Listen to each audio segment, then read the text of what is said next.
Hello, नमस्कार दोस्तों, आपका स्वागत है मेरा इस चैनल रिव्यू चंदन में। तो आज मैं रिव्यू करने जा रहा हूँ 2016 की एक कोरियन ड्रामा जिसका नाम है the legend of the blue सी।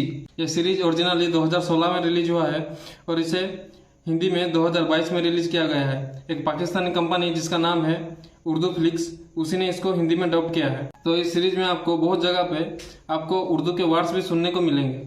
इस सीरीज के ओरिजिनली 20 एपिसोड थे, और जब इसे हिंदी में डब करके रिलीज किया गया तो इसे काट काट के रिलीज किया गया।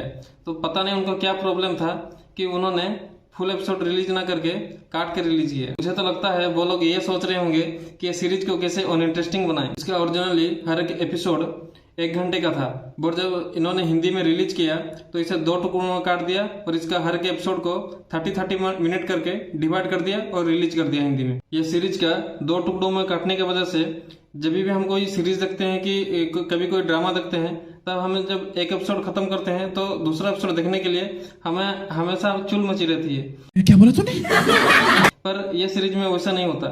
हम जब इसका एक एपिसोड खत्म करते हैं, नेक्स्ट एपिसोड देखने के लिए हमें मन ही नहीं करता। मजा नहीं आ रहा है। जब मैंने ये सीरीज को देखना स्टार्ट किया तो इसका पहला 6 एपिसोड मैंने जैसे तैसे करके देख लिया, उसके बाद इसे स्टॉप कर दिया था। उसके बाद 1 हफ्ते के बाद फिर से इसे देखना चालू किया और इसे पूरा खत्म किया। तो आप लोग सोच ही सकते होंगे, जब एक ओरिजिनल सीरीज को चेंज किया जाता है तो क्या क्या उसमें प्रॉब्लम हो सकता है। ऐसे ही मैंने और एक सीरीज देखा था जिसका नाम था मिस्टर क्वीन। मिस्टर क्वीन एक ब्लॉकबस्टर कोरियन ड्रामा था, उसे भी ये उर्दू फ्लिक्स वालों ने ही डब किया था।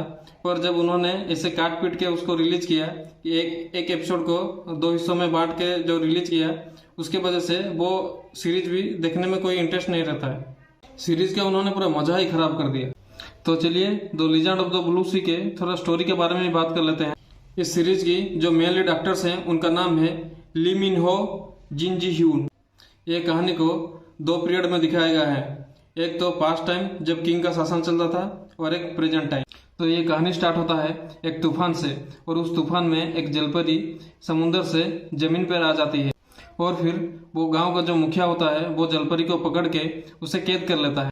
और फिर वहाँ के किंग ली मिन हू को जब इसके बारे में पता चलता है, वो उस जलपरी को पकड़ के फिर उसे समुद्र में छोड़ देते हैं, और फिर धीरे धीरे वो जलपरी और राजा के बीच में प्यार स्टार्ट हो जाता है। ये तो था पास्ट की कहानी। और अभी प्रेजेंट में ली मिन हू एक कौन आर्टिस्ट होता है। जिन लोगों को कौन आर्टिस्ट के बारे में पता नहीं, ये लोग चोर होते हैं, और ये लोग अमीर आदमियों को बेवकूफ बना के उनका पैसा लेके फिर भाग जाते हैं।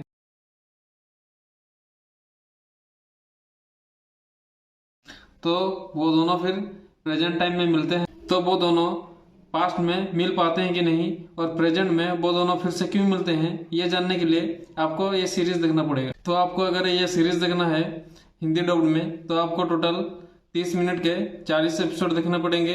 और आप अगर इसको कोरियन वर्जन में देखें तो आपको 1 घंटे के 20 एपिसोड देखने पड़ेंगे। ये सीरीज की अगर पॉजिटिव पॉइंट्स की बात करें तो इसका पहला आता है इसका विजुअल्स, जो साउथ कोरिया के जो पुराने टाइम दिखाए गए हैं और जो समुद्र के अंदर के सीन दिखाए गए हैं, वो सच में आंखों को सुकून देते हैं।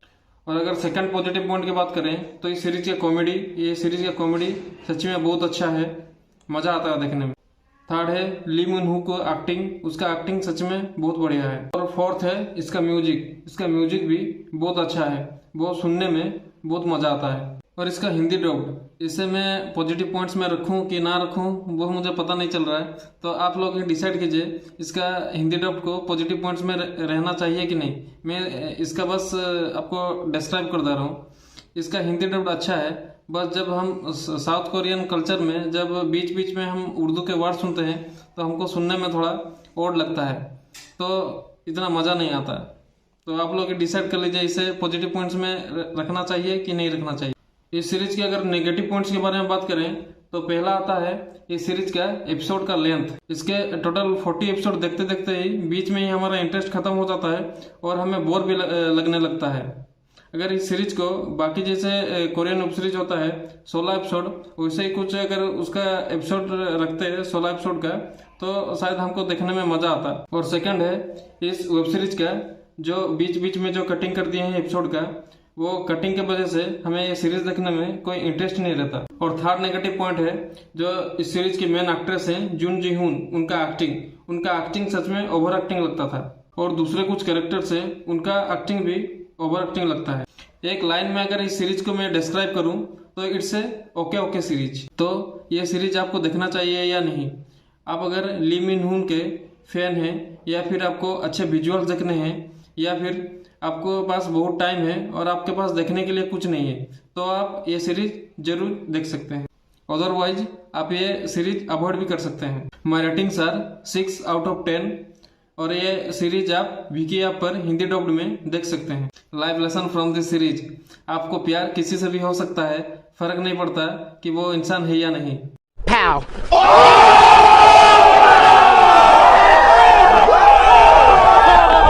आपको ये वीडियो कैसा लगा आप कमेंट करके बताना, और आपको ये वीडियो अगर पसंद आया है तो इसे आप लाइक कर देना और सब्सक्राइब कर देना।